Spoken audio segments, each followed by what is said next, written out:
نحمده ونصلي على رسوله الكريم اللهم صل على سیدنا محمد وبارک وسلم۔ قیادت نبوی کے ایک اور ایپیسوڈ میں آپ کا خوش آمدید۔ پچھلے کچھ ایپیسوڈز میں ہم نے ہمارے پیارے پیغمبر حضرت محمد صلی اللہ علیہ وسلم کی leadership, decision making, entrepreneurship, strategic thinking کے بارے میں ایسے بہت سارے معاملات ڈسکس کیے جن کے ساتھ ہم اپنے ڈے ٹو ڈے افیئرز، اپنے پریکٹیکل مینجمنٹ کے اندر ہمیں بہت کچھ سیکھنے کو ملا۔ ہم نے دیکھا کہ ہمارے پیغمبر کی مکی زندگی اور انیشلی کچھ مدنی زندگی کے دور میں کتنے لیسنز ہمیں ملے، lessons of participative leadership, lessons of servant leadership, lessons of how to build the framework of a community, یعنی ایک کمیونٹی کی فاؤنڈیشن رکھنے کے بیسٹ کیسے طریقے ہیں۔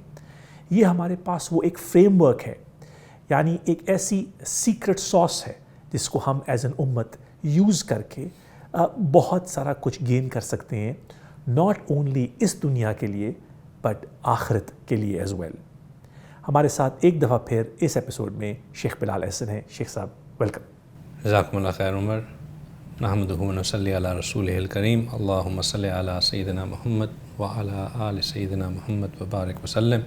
رب یسر ولا تعسر وتمم بالخیر وبک نستعین۔ اللہ کا لاکھ لاکھ شکر کہ ہم ایک بار پھر یہ موقع مل رہا ہے کہ ہم اس سیریز کو کنٹینیو کر سکیں۔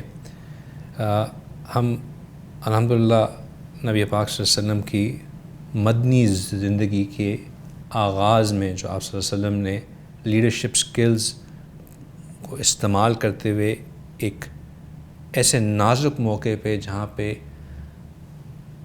دشمن اس چیز کا ایڈوانٹیج اٹھا سکتا تھا کہ وہ جو فالٹ لائنز ہوتی ہیں لوگوں کے درمیان میں ان کو فردر یوز کرتے ہوئے، ایکسپلائٹ کرتے ہوئے ایک فریکشن پیدا کر سکے، ڈیوائڈ پیدا کر سکے، لوگوں کے اندر ایک انسیکیورٹی کہ ہم تو اب بے یار و مددگار رہ گئے یا ہم جو ہے کچھ بھی نہیں ہے ہمارے پاس، ان کی جو انسیکیورٹیز تھیں، جو ان کے ونریبل پوائنٹس تھے، آپ صلی اللہ علیہ وسلم نے ایک ماسٹر اسٹروک کے تھرو ان سب کو ایڈریس کر دیا، اور جہاں لوگوں کو ایک کمیونٹی سینٹر دیا وہاں ایک کمیونٹی بھی بلڈ کر لی۔ ابھی تک ہم نے یہی بات کی کہ ایز اے لیڈر جب ہم کوئی اپنے بزنس سٹارٹ کرتے ہیں، کوئی پروجیکٹ لیڈ کر رہے ہوتے ہیں یا کسی نئی فرینچائز کو انیشیٹ کر رہے ہوتے ہیں، اس میں یہ چیز امپورٹنٹ ہے کہ جہاں ہم ایک انسٹیٹیوٹ یا ایک سینٹرل فوکل پوائنٹ ڈیولپ کر رہے ہوں، اس کے ساتھ ساتھ جن لوگوں نے اس فوکل پوائنٹ یا سینٹرل انسٹیٹیوٹ کو استعمال کرنا ہے ان کے اندر بھی ہارمنی ہونا بہت ضروری ہے۔ آپ صلی اللہ علیہ وسلم نے جو صحابہ اکرام اور میں انصار اور مہاجرین کو آپس میں جوڑا، اس میں دو چیزیں بہت کلیئر تھیں۔ ایک یہ کہ ریس اور سوشل سٹیٹا کا آپس میں کوئی وہ نہیں ہے، بات وہ ہے کہ کس کے اندر تقویٰ زیادہ ہے، وہ لوگوں کو یونائٹنگ فیکٹر تھا اور اسی نے لوگوں کو جوڑنا شروع کیا۔ دوسرا، آپ لوگوں نے اسکل سیٹس کو اس طرح مینیج کیا کہ ایک پرسنلائز قسم کی جو ہے وہ یونیژن ہونا شروع ہو گئی، ایک بندے کے اسکل سیٹس دوسرے کو کمپلیمنٹ کرنا شروع کر گئے، and together they started contributing towards the ultimate goal. ایک دوسرے کو فائدہ تو ہو رہا تھا، لیکن ان کی جو کلیکٹیو ایفرٹس تھیں، اس کی جو کنٹریبیوشن تھی، وہ جو سوسائٹی کا، آپ صلی اللہ علیہ وسلم کے آبجیکٹیو کا، آپ صلی اللہ علیہ وسلم کے مشن کا جو اچیومنٹ تھی، اس میں کنٹریبیوٹ کرنا شروع کر دیا۔ اگین ایز اے لیڈر جہاں آپ لوگوں کو فائدہ پہنچائیں، ان کے فائدے سے ان کی ذات کو فائدہ بھی پہنچے اور ان کا فائدہ آپ کے جو آبجیکٹیو ہے، جو ایز اے مشن ہے، اس کو ہمیشہ کنٹریبیوٹ ہونا شروع کریں۔ لیڈرشپ پرنسپلز میں شیخ بلال ہمیں ایک بات سمجھنے کو ملتی ہے کہ a rising tide lifts all boats۔ مطلب جب ایک ایلیویشن ہوتی ہے سوسائٹی میں، جب لوگوں کو ایک بہتر جینے کا طریقہ ملتا ہے، تو اس سے ان ڈائریکٹ لوگوں کا فائدہ تو ہوتا ہی ہوتا ہے جو اس چینج کو لاتے ہیں، مگر اس کے ساتھ ساتھ ایز اے سوسائٹی سب کی ایلیویشن ہوتی ہے۔ تو ہمیں یہی نظر آیا کہ ہمارے پیغمبر کی مدنی دور کے آغاز کے اندر یہی چیز دیکھنے کو نظر آ رہی ہے بار بار کہ ایک سوسائٹی ٹرانسفارم ہو رہی ہے۔ یثرب کے اندر جو ایک انسٹیٹیوشن کریٹ کی ہمارے پیغمبر نے، وہ ناٹ اونلی ان جو صحابہ اکرام، مہاجرین، انصار اس وقت کے مسلمانوں کے لیے تھی، بلکہ جو ان کے گرد و نواح میں اور لوگ بھی تھے ان کو بھی یہ اگزامپل دیکھنے کو مل رہی تھی۔ ہمیں شیخ پویلال کچھ اور اگزامپلز دیں پارٹیسپیٹیو لیڈرشپ کی، اور اگزامپلز دیں لوگوں کو جوڑنے کی کہ ہمارے پیغمبر نے کیسے یہ کیا۔ جہاں وہ لوگوں کو جوڑ رہے تھے وہاں پہ ان کو ایک آئیڈینٹی بھی دے رہے تھے، ایک برانڈ اسٹیبلش ہو رہا تھا۔ اب میں آپ کو کچھ اگزامپلس دیتا ہوں۔ برانڈ کیا تھا؟ مسلمان، مسلم، اسلام، ٹھیک ہے نا، and associated things with that. Islam کے شاعر ڈیولپ کرنا، یعنی کہ اسلام کے سمبلز ڈیولپ کرنا ضروری ہوتا جا رہا تھا۔ مسجد ایک سمبل تھا، لیکن اس کے ساتھ اب ضرورت تھی کہ مسلمانوں کو مسجد کا جو پرائمری پرپس تو یہی تھا کہ لوگ وہاں جمع ہو، اور کس وقت پہ جمع ہو؟ جب نماز کا وقت ہو تو اس وقت جمع ہو۔ اب لوگوں کو جمع کرنے کے لیے اذان کی، یعنی کہ لوگوں کو جمع کرنے کے لیے یہ ضرورت محسوس ہوئی کہ کوئی ایسا چیز ہونا چاہیے جس سے لوگوں کو پتہ چل سکے کہ اب جمع ہونے کا وقت آ گیا ہے۔ A call to gathering، ٹھیک ہے نا، A call to come together، مطلب آپ صلی اللہ علیہ وسلم نے یہاں پہ پھر اپنی جو ان کی ایکسلنس ان لیڈرشپ ہے اس کی ایک مثال ہمیں نظر آتی ہے۔ آپ صلی اللہ علیہ وسلم نے ڈکٹیٹ نہیں کیا۔ آپ صلی اللہ علیہ وسلم لوگوں کو ساتھ رکھتے ہی اس طرح تھے کہ وہ دے آل فیلٹ کہ بھائی ہم we are an equal and important part of this mission. جو ہم کنٹریبیوٹ کریں گے، ہمارا مشورہ، ہماری رائے، ہمارا اوپینین، اٹ کاؤنٹس۔ آپ صلی اللہ علیہ وسلم مشاورت کے ساتھ کام کرتے تھے۔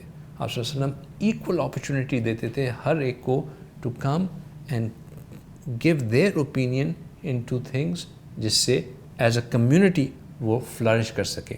اور نہ صرف یہ لپ سروس نہیں تھی کہ آپ اپنا مشورہ دیں، کرنا ہم نے وہی ہے جو ہم نے سوچ لیا ہے یا کسی ایک ایکسکلوسیو گروپ نے سوچ لیا ہے۔ When somebody would come and contribute، اپنا مشورہ دیتے تھے، اس کے مشورے کو اپریشیٹ کیا جاتا تھا، اگر وہ مناسب ہوتا تھا اس کو اڈیپٹ کیا جاتا تھا۔ جب یہ بات ڈیسائیڈ کرنے کا موقع آیا کہ اب کس طرح مسلمانوں کو اکٹھا کیا جائے، تب بھی آپ نے مسلمانوں کو جو اس وقت کے صحابہ اکرام صلی اللہ علیہ وسلم کے ساتھ تھے ان سے مشورہ کیا کہ آپ مشورہ دیں کہ ہم کیا ایسا طریقہ کریں جس سے ہمیں لوگوں کو اکٹھا کرنا آسان ہو۔ اچھا، اس مشورے کرنے میں ایک اور چیز جو بہت فائدہ مند ہوتی تھی، ایک تو لوگوں کو انکلوسیونیس فیل ہوتی تھی، لوگوں کو فیل ہوتا تھا کہ ہم we are part of this mission, ہماری بات ویلیو کی جاتی ہے۔ دے ٹک دی اونرشپ اینڈ دے اس میں پرسنلی انوالو ہوتے تھے۔ مشورے سے آپ صلی اللہ علیہ وسلم کو لوگوں کی جو تھاٹ پروسیس تھا، جو ان کی ذہنیت تھی، جو ان کے خیالات تھے، جو ان کے عقائد تھے، وہ بھی سامنے آیا کرتے تھے۔ اینڈ دیٹ گیو رسول اللہ صلی اللہ علیہ وسلم an opportunity to correct and realign جہاں پہ مس الائنمنٹ تھی۔ یہ کتنی خوبصورت بات ہے عمر، سوچیں کہ as a leader you are giving an opportunity to the person to contribute, and through that you realising کہ کیا یہ فلی الائنڈ ہے ان آبجیکٹیوس کے ساتھ جس پہ میں اپنی ٹیم کو، اپنے مشن کو لے کے جانا چاہتا ہوں، اور اگر نہیں ہے تو use that opportunity to recalibrate, realign. اسی طرح ہمیں کتنے کرٹیکل لیڈرشپ لیسنز سیکھنے کو مل رہے ہیں۔ یعنی آج کل کے دور میں اکثر اوقات ہمیں کچھ ایسے مینیجرز، کچھ ایسے لیڈرز جو کہ صرف اپنی اسٹرکچرل اتھارٹی یوز کرتے ہیں، یعنی اگر اللہ تعالیٰ نے ان کو کسی عہدے پر رکھا ہے تو وہ اس عہدے کا غلط یوز کر کے لوگوں کو کمانڈ کرنے کی، اتھارٹی سے لیڈ کرنے کی، اور نعوذ باللہ کہیں نیچے دبانے کی بھی پریکٹس کرتے ہیں۔ ہمارے پیغمبر کی قیادت کے اندر ہمیں بار بار وہ لیسنز دیکھنے کو ملتے ہیں جہاں پہ ہمارے پیغمبر نے لوگوں کو ایلیویٹ کیا، لوگوں سے مشورہ لے کے ان کے مشورے میں ان کو انکلوڈ کیا، اور ناٹ اونلی یعنی ان کے مشورے پر عمل کیا، بٹ اگر اس کے اندر کچھ چینجز یا پروگریشنز یا امپروومنٹس بھی آتی گئیں ان کو بھی ویلکم کیا۔ کتنا امپورٹنٹ لیسن ہے کسی بھی ینگ، مڈل یا سینئر لیڈر کے لیے کہ کہیں ایسا تو نہیں ہے کہ ہم بورڈ روم میں یا کسی میٹنگ کے اندر اپنے ایگو، اپنے ایکسپیرینس یا اپنی اتھارٹی کو یوز کر کے اپنا پوائنٹ، بھلے ہمیں یہ پتہ ہو کہ ہمارا پوائنٹ صحیح ہے یہ غلط، بٹ کیونکہ وہ ہمارا پوائنٹ ہے اور ہمارا ایگو اس چیز کی اجازت ہمیں نہیں دیتا کہ ہم کسی جونیئر کی مشورہ یا جونیئر کی ایڈوائس لے سکیں، تو ہم اس کو نیچے دبا دیں. ہمارے پیغمبر کی قیادت میں آپ کو یہ کبھی بھی کہیں بھی نظر نہیں آئے گا. بریک کے بعد ہم انہی ٹاپکس اور پارٹیسپیٹیو لیڈرشپ میں ڈیپ ڈائیو جائیں گے تاکہ ہمارے لیے یہ آسان ہو سمجھنا کہ اگر آپ نے کسی کو لیڈر بنانا ہے یا ایک ایسے رتبے پہ لے کے آنا ہے کہ وہ آپ امپاورڈ فیل کریں اور پارٹ آف یور آرگنائزیشن یا part of your business fail کریں، تو ان کو انکلوڈ کرنا، ان کی ایڈوائس کو سننا اور ان کی ایڈوائس پہ عمل کر کے ان کے سٹیٹس کو ایلیویٹ کرنا، یہ ہمارے پیغمبر کی قیادت میں ہے. اس میں ہم انشاءاللہ اور سیکھیں گے بریک کے بعد. Welcome back. بریک پہ جانے سے پہلے ہم نے پارٹیسپیٹیو لیڈرشپ کی ایک اعلیٰ مثال اسٹڈی کی. شیخ بلال ہمیں اذان کا جو آج ہمارے مسلمانوں کی پوری دنیا میں ایک پہچان ہے، اس کی میتھڈالوجی بتائیے، اس کے پیچھے تھاٹ پروسیس بتائیے، کیونکہ اس سے بھی ہمیں لیڈرشپ کے لیسنز ملتے ہیں. جی بالکل عمر. ہم بات کر رہے تھے کہ کس طرح آپ صلی اللہ علیہ وسلم نے جب کمیونٹی اسٹیبلش کی تو اس کمیونٹی کے لیے ایک آئیڈینٹی اور ایک برانڈ بھی اسٹیبلش کیا، اور اس آئیڈینٹی اور برانڈ کو اسٹیبلش کرنے کے لیے آپ صلی اللہ علیہ وسلم نے کچھ چیزیں ایسی کیں جو کہ یونیک ٹو مسلمس تھی. اب اس میں مختلف ایگزامپلز ہیں، انشاءاللہ ہم ابھی کور کریں گے. جو پہلی بات ہم کرنے لگے تھے وہ یہ تھی کہ آپ صلی اللہ علیہ وسلم نے مشورہ کیا اپنے صحابہ سے کہ کیا ایسا کرنا چاہیے جس سے ہم لوگوں کو اٹریکٹ کر سکیں، انفارم کر سکیں کہ now is the time for them together. 5 وقت تو انہوں نے جمع ہونا ہی ہے، لیکن وہ کس طرح ان کو جمع کیا جا سکے. لہٰذا مشورہ کیا گیا. جیسے ہم نے کہا کہ آپ صلی اللہ علیہ وسلم نے خود ڈکٹیشن نہیں کر دی، خود نہیں بتا دیا کہ بس یہ طریقہ ہے، لوگوں کو اونرشپ دی کہ آپ ایک مشورہ دیں، اس کو اون کریں اور اس کو مطلب thrive upon it as well. صحابہ اکرام سوچا، انہوں نے مشورہ دینا شروع کیا کہ why don't we use a flag, why don't we use a drum, why don't we use a trumpet, why don't we use a bell. اور جیسے جیسے وہ یہ مشورہ دیتے آپ صلی اللہ علیہ وسلم ان کو بتاتے کہ نہیں، اگر ہم یہ کریں گے تو اس میں مشابہت ہو جائے گی ان کے ساتھ. مثال کے طور پر بیل جو ہے وہ نصارہ کی، کرسچنز کی جو ہے وہ مشابہت ہو جاتی. آپ صلی اللہ علیہ وسلم جیسے جیسے صحابہ مشورہ دیتے، وہاں پر ہی جیسے ہم نے پہلے بات کی، ان کے مشورے سے آپ صلی اللہ علیہ وسلم گیج کرتے کہ ان کا تھاٹ پروسیس کیا ہے، وہ الائنمنٹ کتنی زیادہ ہے، کیلیبریشن کتنی ریکوائرڈ ہے. آپ صلی اللہ علیہ وسلم ان کو وہاں پر طریقے کے ساتھ، یعنی کہ ان کو ایمبیرس کر کے، بٹ ان کو یہ سمجھا کے کہ اس کی ریزننگ کیا ہے کہ میں آپ کے اس مشورے کو کیوں نہیں ایکسیپٹ کر رہا. مثال کے طور پہ جنہوں نے مشورہ دیا کہ ہم بیل یوز کر دیتے ہیں، آپ صلی اللہ علیہ وسلم نے کہا کہ نہیں، یہ تو کرسچنز کا طریقہ ہے کال ٹو پریئر کا. کسی نے کہا کہ ہم جو ہے وہ ٹرمپٹ یوز کرتے ہیں، انہوں نے کہا کہ نہیں، یہ جوز کا طریقہ ہے. ڈرم یوز کرتے ہیں، یہ تو پرشینز کا طریقہ ہے. آپ صلی اللہ علیہ وسلم نے یہ بات سمجھائی کہ جو ہم نے آئیڈینٹی بنانی ہے، it has to be unique. ہم نے اپنے آپ کو الگ اسٹیبلش کرنا ہے، مشابہت نہیں اختیار کرنی جو کہ نان مسلمس ہیں، چاہے وہ کرسچنز ہوں، جوز ہوں یا پرشینز ہوں. ہم نے اپنے آپ کو ان سے الگ کرنا ہے. لہٰذا مزید موقع دیا گیا. اتنے میں انہی دنوں میں ایک صحابی ہیں عبداللہ بن زید رضی اللہ تعالیٰ عنہ، وہ آپ صلی اللہ علیہ وسلم کے پاس تشریف لائے اور انہوں نے آپ صلی اللہ علیہ وسلم کو ایک خواب سنایا. انہوں نے کہا یا رسول اللہ، میں نے ایک خواب دیکھا ہے جس میں نے دیکھا کہ میں ایک بیل لے کے آپ کے پاس آ رہا ہوں اور یہ بتانے کے لیے کہ اس کے ذریعے ہم جو ہے لوگوں کو جمع کرنے کا طریقہ اپناتے ہیں. تو مجھے راستے میں ایک شخص ملا، اس نے کہا کہ کیا میں آپ کو اس سے بہتر طریقہ نہ بتاؤں؟ تو میں نے اس کو کہا کہ بتائیے. تو انہوں نے مجھے کہا کہ آپ لوگوں کو یوں بلائیے، اللہ اکبر، اللہ اکبر، اشہد ان لا الہ الا اللہ، اشہد ان محمد رسول اللہ، حی علی الصلاۃ، حی علی الفلاح، اللہ اکبر لا الہ الا اللہ، ہماری اذان۔ آپ صلی اللہ علیہ وسلم نے کہا کہ ہاں میں تصدیق کرتا ہوں اس بات کی کہ یہ ایک سچا خواب ہے، آپ بلال رضی اللہ تعالیٰ عنہ کو یہ الفاظ سکھا دیجئے، اور بلال رضی اللہ تعالیٰ عنہ کو کہا کہ یوں آپ اذان دے دیجئے۔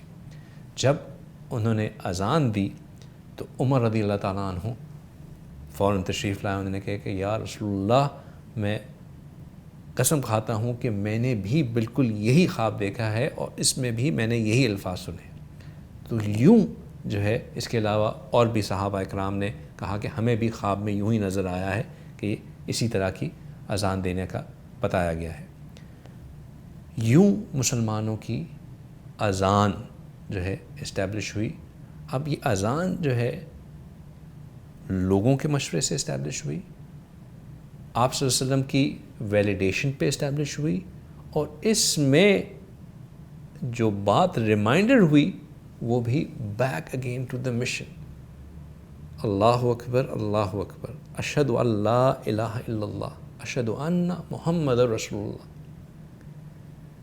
جو بات آپ صلی اللہ علیہ وسلم کا مشن ہے، ساری دیکھیں، ساری یہی تو خوبصورتی ہے آپ صلی اللہ علیہ وسلم کی لیڈرشپ کی، ہمارے دین کی، کہ ہر چھوٹی سی چھوٹی چیز میں ہر چیز it connects back to each other. لوگوں کا ان کو اونرشپ بھی مل گئی، ان کو پارٹیسپیشن کا موقع بھی مل گیا، آپ صلی اللہ علیہ وسلم کی ویلیڈیشن یعنی کہ ultimate go ahead from the leader ہو گیا، اور جو مشن ہے، جو پرپز ہے، اس کا ریمائنڈر بھی سیٹ ہو گیا۔ اور شیخ صاحب ہمیں ایک اور بھی چیز سیکھنے کو ملی، جو ہم میں سے لوگ خوش قسمت ہیں کہ ہم مسلم ممالک میں رہتے ہیں اور ایسے ملکوں میں رہتے ہیں جہاں پہ 5 وقت ہمارے کانوں میں اذان کی آواز آتی ہے۔ اگر یہ آواز ہمارے کانوں میں آئے اور ہمارے دل کے حالات نہ بدلیں تو یہ ہمارے لیے ایک لمحہ فکریہ ہے۔ شیخ صاحب، اللہ نے مجھے توفیق دی کچھ ڈفرینٹ ممالک میں رہنے کی اور کچھ لمبا ٹائم وہاں پر گزارنے کی، تو مجھے یہاں پر احساس ہوا کہ اگر آپ ایک ایسی انوائرمنٹ میں ہوں جہاں پہ آپ کو ڈے ٹو ڈے ایکسیس نہیں ہو، ویسے تو اللہ تعالیٰ ہر طرف ہے، اللہ کے قرآن مجید ہمیں ہر جگہ سے ایکسیس ہے، سیرت النبی اور سننا ہمارے پیغمبر کی ہمارے پاس دستیاب ہے، بٹ ایسی ڈسٹریکشنز، ایسی انوائرمنٹ، کیونکہ صحبت کا بہت بڑا پارٹ ہوتا ہے انسان کا دل بدلنے میں، تو ہمارے جو بھی ویورز ایک ایسے معاملے میں اپنے آپ کو پاتے ہیں جہاں پہ ان کے پاس یہ ایکسیس نہیں ہے، 5 وقت ان کے کانوں میں وہی ٹرو نارتھ یعنی جو framework of our existence ہے اس کا ذکر نہیں کیا جاتا، کہ وہ اپنی زندگی میں پھر اس چیز کو بڑی کیئرفلی انڈرسٹینڈ کریں کہ how they can connect back every day in their day to day life. اور جن لوگوں کے کانوں میں یہ اذان کی برکت اللہ تعالیٰ ڈالتے ہیں، تو وہ مسلمان جو کہ اپنے آپ کو ان ممالک میں پاتے ہیں جہاں پہ ان کے کانوں میں اذان کی برکت آتی ہے، تو پھر ان کے دل بھی اس چیز کی طرف کھینچنے چاہیے، اور جو بھی ہم معاملات کر رہے ہیں ان کو سائڈ پہ رکھ کے، جس کو ہم نماز قائم کرنا کہتے ہیں، یعنی صرف نماز پڑھنا نہیں، نماز قائم کرنا، اللہ تعالیٰ ہمیں اس کی بھی توفیق عطا فرمائے۔ مگر بالکل یہ اذان جو ہے بڑے جب ہم نے اس کا واقعہ سنا کہ کس طرح یہ اسٹیبلش ہوئی، تو لگتا تو ہے بڑا سمپل سی چیز تھی، لیکن ان اٹس ویلیو یہ اتنا میجر سمبل ہے مسلمانوں کے لیے کہ یہ ہماری ایک آئیڈینٹی ہے۔ اذان ہماری ایک آئیڈینٹی ہے، وہ صرف یہ نہیں بتاتی کہ یہ اذان دینے والا مسلمان ہے، وہ بتاتی ہے کہ یہاں پہ ایک مسلم کمیونٹی آباد ہے، اور جہاں جیسے مسلم ممالک میں اذان کثرت سے ہوتی ہے، یعنی کہ یہ ایک مسلم ریاست ہے۔ اذان مسلمانوں کی پہچان ہے، مسلمانوں کی آزادی کی پہچان ہے، اسلام کو پریکٹس کرنے کی پہچان ہے، بہت امپورٹنٹ ہے۔ پھر اس کے اندر رحمت ہی رحمت ہے، جو اذان کا جواب دیتا ہے اس کے لیے رحمت ہے، جو اس کے بعد اس کی دعا پڑھتا ہے اس کے لیے رحمت ہے، جو اس کے جواب میں جا کے نماز پڑھتا ہے اس کے لیے رحمت ہے۔ تو یہ ایک مسلسل سورس آف رحمت بھی ہے۔ تو آپ صلی اللہ علیہ وسلم نے مسلمانوں کو ایک آئیڈینٹی دی۔ پھر آپ صلی اللہ علیہ وسلم نے ایک اور طریقہ سکھایا۔ کیا سکھایا؟ کہ جو باقی ادیان ہیں جو کہ اللہ کے بھیجے ہوئے پیغمبروں سے چلے آ رہے ہیں، چاہے وہ عیسیٰ علیہ السلام سے ہوں یا موسیٰ علیہ السلام سے ہوں، ہم ان سے بھی محبت کرتے ہیں اور ان پیغمبروں کی اطاعت کو بھی اپنے لیے باعث فخر سمجھتے ہیں. آپ صلی اللہ علیہ وسلم مدینہ شریف پہنچے تو ان کو معلوم ہوا کہ وہاں پہ جو جوز ہیں، جو یہود ہیں، وہ 10 محرم کو، آپ صلی اللہ علیہ وسلم کو پتہ چلا کہ وہاں پہ جو یہود ہیں وہ 10 محرم کو روزہ رکھتے ہیں. انہوں نے پوچھا کہ یہ کس چیز کا روزہ رکھتے ہو؟ تو انہوں نے کہا کہ ہم اس دن کی خوشی میں روزہ رکھتے ہیں جس دن موسیٰ علیہ السلام کو اللہ سبحانہ تعالیٰ نے فرعون کی فوجوں سے نجات عطا فرمائی تھی اور فرعون اور اس کی فوج کو ڈبو دیا تھا اور موسیٰ علیہ السلام اور ان کی قوم کو بچا لیا تھا. جب آپ صلی اللہ علیہ وسلم نے یہ سنا تو انہوں نے فرمایا کہ ہم موسیٰ علیہ السلام سے تم سے زیادہ محبت رکھتے ہیں، اب ہم بھی اس دن کا روزہ رکھا کریں گے. اور پھر آگے جا کے آپ صلی اللہ علیہ وسلم نے یہ بھی انسٹرکشن دی کہ ہم اپنے آپ کو یہود سے یونیک کریں گے، ان جیسا عمل نہیں کریں گے، ان سے ڈفرینشیٹ کرنے کے لیے ہم 9، 10 یا 10، 11 کا روزہ رکھا کریں گے تاکہ ان کے ساتھ مشابہت نہ ہو. تو 2 چیزیں سکھا دیں کہ وہ چیزیں بھی اپنانی ہیں جو کہ اللہ کے بھیجے ہوئے پچھلے انبیاء کی اطاعت میں ہوں، لیکن اس کے ساتھ ساتھ اپنی آئیڈینٹی کو بھی مینٹین رکھنا ہے اور یہود اور نصارہ کی مشابہت بھی نہیں اختیار کرنی. ایک اور مثال اسی کنٹینیوٹی کے کمیونٹی کو برانڈ اور آئیڈینٹی دینے کے لیے، جب آپ صلی اللہ علیہ وسلم اپنے صحابہ کے ساتھ مدینہ شریف تشریف لائے تو وہاں پہ یہود اور کو دیکھ کے احساس ہوا کہ ان کے جو بڑے ہیں، رہبائے ہیں، وہ بھی فل گرون داڑھی اور اپنی آپ کو جو ہے اسی طرح پیش کرتے ہیں. تو ان سے اپنی مشابہت کو بدلنے کے لیے پھر آپ صلی اللہ علیہ وسلم نے صحابہ اکرام کو مشورہ دیا کہ وہ اپنے سفید ریش کو اس پہ مہندی لگا سکتے ہیں تاکہ ایک یونیک آئیڈینٹی پتہ چلے، لوگوں کو ڈفرینشیٹ کرنا آسان ہو. یہ کوئی فرض واجب چیز نہیں ہے، لیکن کہنے کا مقصد یہ ہے کہ آپ صلی اللہ علیہ وسلم نے مسلمانوں کی آئیڈینٹی کے اوپر بہت کام کرنا شروع کیا. مسلمانوں کا جو لباس ہے، مسلمانوں کا جو اوڑھنا پہننا ہے، وہ مسلمانوں کی آئیڈینٹی کا حصہ ہے. آج کل لوگ بہت یہ کنفیوژن میں رہتے ہیں کہ ہم تو اس جگہ پہ رہتے ہیں تو ہر ایک ہی یہ پہنتا ہے، تو کیا ہم اس میں پہن لیں تو کوئی حرج تو نہیں ہے. دیکھیں، اس میں 2 چیزیں ہیں. ایک تو یہ کہ اگر تو وہ لباس جو اصول ہیں ہمارے دین کے لباس ہونے کے، کہ اس میں باڈی ہگنگ نہیں ہونا چاہیے، آپ کے فگر جو ہے وہ ایکسپلسٹ نہیں ہونا چاہیے، ان اصولوں کو پورا کرتا ہے تو پھر تو پہلی چیز آبجیکشن نہیں ہے. لیکن اس میں ایک اور چیز بھی یہ ہے کہ یہ لباس ڈومیننٹ کس کا ہے، ریپرزنٹیٹیو کس کا ہے، کس کمیونٹی سے اڈیپٹڈ ہے. اللہ کے رسول صلی اللہ علیہ وسلم نے غیروں کی مشابہت اختیار کرنے سے شدت سے منع فرمایا، اور جیسے میں نے ایگزامپلز دیں کہ اپنے آپ کو ڈفرینشیٹ اور یونیک رکھنے کے لیے بہت سی ایسے پرو ایکٹیو سٹیپس لیے کہ مسلمان الگ نظر آئیں. تو ہمیں بھی اس چیز کا خیال رکھنا ہے. جسٹ بیکاز اب وہ کامن ہو گیا ہے ڈز ناٹ مین کہ ہم اس کو اوپنلی اڈیپٹ کریں. ہمیں اپنی آئیڈینٹی، اپنی زبان کو، اپنے لباس کو یونیک رکھنا ضروری ہے. آج کل کے دور میں اکثر کہا جاتا ہے when in Rome do as the Romans. ہمارے پیغمبر صلی اللہ علیہ وسلم کی سیرت کی ایگزامپل میں اور قیادت کی ایگزامپل میں یہ بہت کلیئرلی نظر آتا ہے کہ ہمارے پیغمبر نے ہمیں اپنی آئیڈینٹی، اپنی ایک پہچان بنانے کی خاص ریکمنڈیشن دی، خاص لرننگ دی. جیسے کہ آج شیخ بلال احسن نے ہمیں بتایا کہ لباس سے، زبان سے، فیشل ریکگنیشن سے اور اپنی معاملات سے جیسے کہ اذان، ہم نے اپنے آپ کو ایز این امت ڈفرینشیٹ کیا. غالباً یہی وہ معاملات ہیں جن کے ساتھ ہم اپنی امت میں پرائیڈ واپس لا سکتے ہیں. یعنی وہ کانفیڈنس جو کہ 1447 سال سے مسلمانوں میں ہمیشہ سے تھا، ہم نعوذ باللہ ڈفرینٹ ممالک میں جا کے ڈفرینٹ انوائرمنٹس میں جا کے کہیں اس ٹریڈیشن کو، in beautiful culture, nomenclature, science کو لوز نہ کر بیٹھیں، جو کہ ہماری پرائیڈ ہے، جو کہ ہمارے لیے سمبلز ہیں آف آور ونڈرفل ریلیجن۔